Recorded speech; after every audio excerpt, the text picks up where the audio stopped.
నా పేరు తులసి. మా ఆయన పేరు కలిగట్ల నాగేశ్వరరావు. ఆయన కరెంట్ షాక్ గురై చనిపోయారు.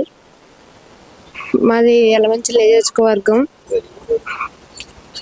మేము చాలా బాధపడ్డాము. అప్పుడు చాలా అప్పులై ఉండి ఎలా తీర్చాలో అర్థం అవ్వలేని సమయంలో మా ఆయన జనసేన సభ్యత్వంలో జాయిన్ అయ్యారు.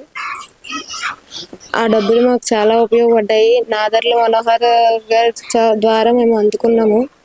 సుందరప విజయ్ కుమార్ గారు వీళ్ళందరూ చాలా హెల్ప్ చేశారు. ఆ డబ్బులు మేము అప్పులు అవి తీర్చుకోవడానికి అది ఉపయోగపడ్డాయి. మా పాప పేరు మీద కూడా కొంచెం అమౌంట్ డిపాజిట్ చేసుకున్నాము. మా పాప భవిష్యత్తుకి ఉపయోగపడుతున్నాయి. ఆ అమౌంట్ మాకు చాలా సాయం చేశారు పవన్ కళ్యాణ్ గారు. 5 లక్షల చెక్ తీసుకున్నాము మేము. పార్టీ చాలా హెల్ప్ చేసింది. ఇలా నాలాంటి వాళ్ళు చాలా మందికి ఎంతో మందికి హెల్ప్ చేస్తుంది. ఇంకా ఆయన ఒక స్థాయికి వస్తే ఇంకా ఎంతమందిని ఆదుకుంటారో అవన్నీ మనం తెలుసుకోవాలి.